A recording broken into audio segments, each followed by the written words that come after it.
एक समय की बात है, हिमालय की खाड़ी के किनारे एक छोटे से शांत गांव में राहुल नाम का एक युवा लड़का रहता था।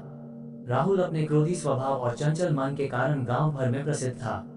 उसका मन हर समय विचारों से भरा रहता था। सोचो कि उसके विचारों के तूफान ने उसके मन को एकदम बेचैन कर दिया था। उसके जीवन से शांति मानो गायब हो गई थी और वह हमेशा अपने ही ख्यालों में खोया रहता था और तनावपूर्ण जीवन जी रहा था। उनके अशांत मन और क्रोध के कारण उनके अपने परिवार के सदस्यों और गांव वालों से भी संबंध अच्छे नहीं थे, जिससे वह और भी अधिक अकेला और अपमानित महसूस करने लगा।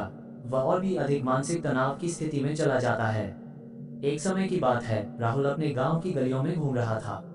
तभी उनकी मुलाकात एक बौद्ध भिक्षु से हुई जो एक पेड़ की छाया के नीचे ध्यान में बैठे थे।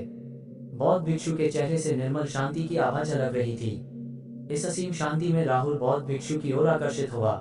जब राहुल बौद्ध भिक्षु के करीब आया तो उसे अपने आसपास एक सकारात्मक ऊर्जा का एहसास हुआ। भरत को एहसास हुआ कि इस असीम शांति और सकारात्मक ऊर्जा का स्रोत कहीं न कहीं इस बौद्ध भिक्षु के भीतर ही है। इसलिए वह वहीं बैठकर उसकी आंखें खुलने का इंतजार करने लगा। थोड़ी देर बाद जब बौद्ध भिक्षु की आंख खुली तो उसने एक युवा लड़के को अपने सामने बैठा पाया, जो बहुत तनावग्रस्त और नकारात्मक भावनाओं से भरा हुआ लग रहा था। राहुल ने बौद्ध भिक्षु की ओर उदार भाव से देखा और बहुत विनम्रता से कहा, मालिक, मेरा मन बहुत अशांत है और मेरे मन के विचार मुझे खाए जा रहे हैं। मुझे एक पल के लिए भी शांति महसूस नहीं होती। क्या आप मुझे सिखा सकते हैं कि मैं अपने अशांत मन को कैसे शांत करूं? बौद्ध भिक्षु ने राहुल की पीड़ा को समझते हुए करुण दृष्टि से देखा और कहा, मेरे प्यारे बच्चे, मैं तुम्हें एक कहानी सुनाना चाहता हूँ। इस कहानी में मानसिक शांति और खुशी के रहस्य छिपे हैं।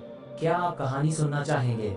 राहुल ने हाँ में सिर हिलाया और पूरी एकाग्रता से कहानी सुनने को तैयार हो गया। उनके अंदर जिज्ञासा चरम पर थी। वो कहानी सुनने को बेताब था। बहुत समय पहले की बात है, एक नगर में शक्ति नाम का एक आदमी रहता था। शक्ति बेहद महत्वाकांक्षी व्यक्ति थे और उन्हें हर काम में लोगों से मदद की जरूरत पड़ती थी। यदि उसे किसी से असफलता और बुराई सुनने को मिलती थी तो वह गहरी चिंता और तनाव में चला जाता था। उनका मानना था कि सफलता और भौतिक शक्तियां वांछित खुशी देंगी, लेकिन वह जितना सफलता और प्रशंसा के पीछे भागता था उतना ही मानसिक तनाव में डूबता जाता था।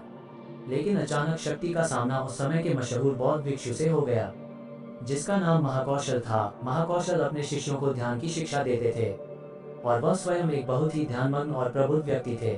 महाकौशल की अद्भुत एकाग्रता से प्रभावित शक्ति ने उनसे अपने भटकते मन को शांत करने का उपाय जानना चाहा। शक्ति ने कहा कि महंत, मैं हमेशा सफलता के पीछे भागता हूँ और लगातार अधिक हासिल करने की कोशिश करते हूँ, फिर भी मुझे कोई क्षणिक संतुष्टि या आत्मसंतुष्टि नहीं मिलती। इस निरंतर बेचैनी के बीच मैं शांति कैसे पा सकता हूँ? बौद्ध भिक्षु ने करुण दृष्टि से उसकी ओर देखा और उत्तर दिया, आपका मन एक अशांत नदी की तरह है जो हमेशा बहती रहती है।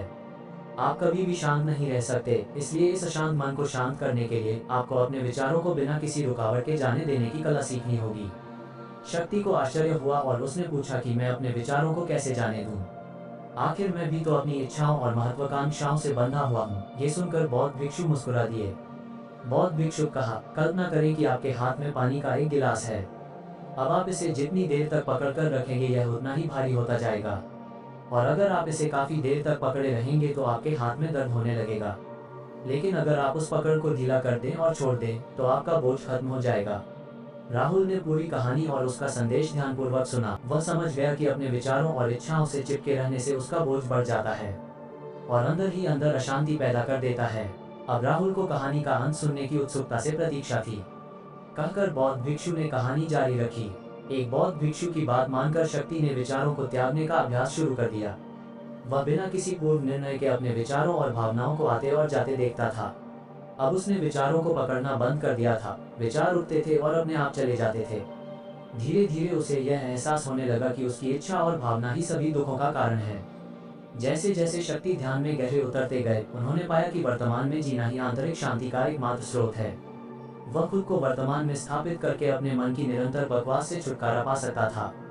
धीरे धीरे शक्ति का मन एक शांत झील की तरह हो गया जो बाहरी दुनिया को अपने अंदर प्रतिबिंबित करती है। उन्होंने जीवन की सादगी में संतोष को अधिक महत्व दिया और भौतिक संपत्ति के प्रति अपना लगाव छोड़ दिया।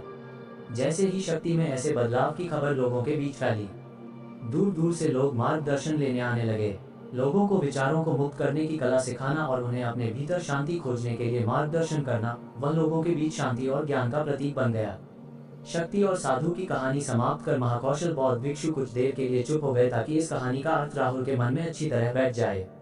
राहुल ने बौद्ध भिक्षु की ओर देखा तो उनकी आंखों में अब एक नई समझ दिखाई दे रही थी। राहुल ने धीरे से कहा कि मुझे इस कहानी में ज्ञान दिखता है, लेकिन मैं इसे अपने जीवन में कैसे लागू करूं? मैं अपने अशांत मन को कैसे शांत कर सकता हूं? राहुल के इस सवाल पर बौद्ध भिक्षु गर्मजोशी से मुस्कुराते हैं और फिर कहा कि अशांत मन को शांत करने का अभ्यास आत्म जागरूकता से शुरू होता है। अपने भीतर उठने वाले विचारों का निरीक्षण करने के लिए प्रतिदिन कुछ समय निकालें। उन भावनाओं पर ध्यान दें जो आपके मन में आती हैं और देखें कि वे कैसे आती हैं और आकाश में गुजरते बादलों की तरह चले जाए। राहुल ने आंखें बंद कर लीं और बौद्ध भिक्षु के कहे अनुसार अपने विचारों का अवलोकन करने लगे। जैसे ही उसने अपने भीतर उठने वाले विचारों पर ध्यान देना शुरू किया, उसे इसका एहसास हुआ। उसे अपने अंदर चिंता और इच्छाओं की एक निरंतर धारा बहती हुई महसूस हुई।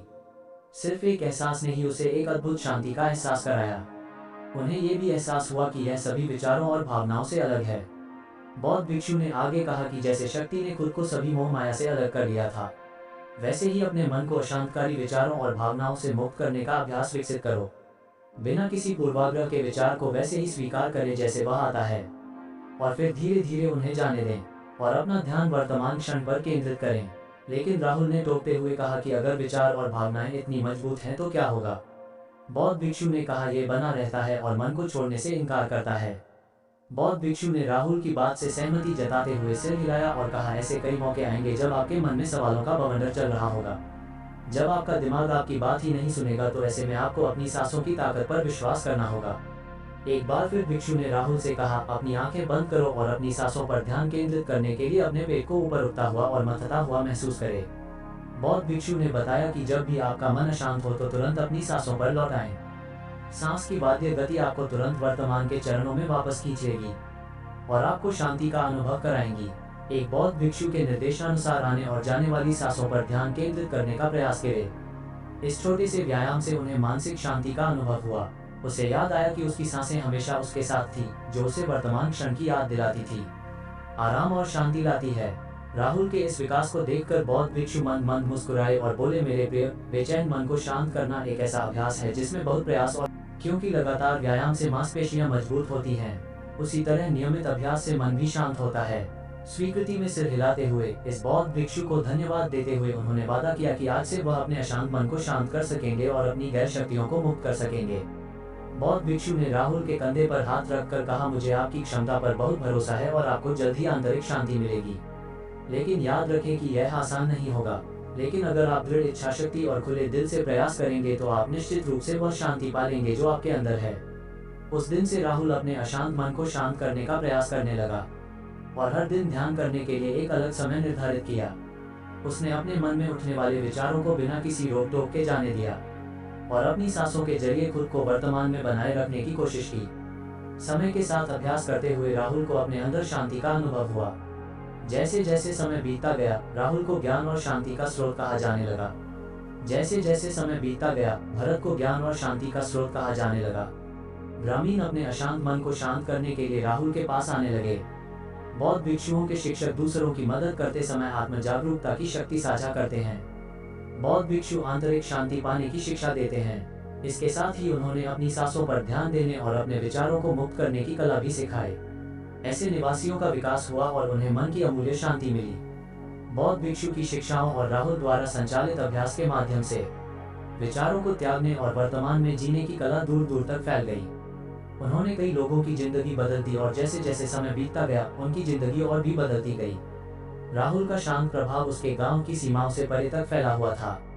आसपास के गांवों और शहरों से लोग राहुल के परिवर्तन की कहानी सुनते थे, उनसे सलाह लेने आते हैं। मन के बोझ तले दबे लोगों के लिए राहुल आशा की किरण बन गया। राहुल की शिक्षाएं केवल ध्यान और प्रवचन तक ही सीमित नहीं थीं, बल्कि वह रोजमर्रा के काम जागरूकता के साथ करने पर ज्यादा जोर देते थे। वह लोगों को अपनी भावनाओं के प्रति जागरूक रहने की याद दिलाते थे। इस बात पर ध्यान दें कि आप दिन भर में क्या करते हैं और अपने आसपास होने वाली घटनाओं पर आप कैसे प्रतिक्रिया करते हैं। हर काम पूरी जागरूकता के साथ करें। जब आप खाएं तो प्रत्येक टुकड़े के स्वाद का आनंद लें। जब आप सूरज की रोशनी के सामने खड़े होते हैं तो उसकी गर्मी महसूस करें। लोग क्या कहते हैं उसे ध्यान से सुनें और समझें। छोटे छोटे बदलावों से लोगों के जीवन में चमत्कारिक परिवर्तन आते हैं।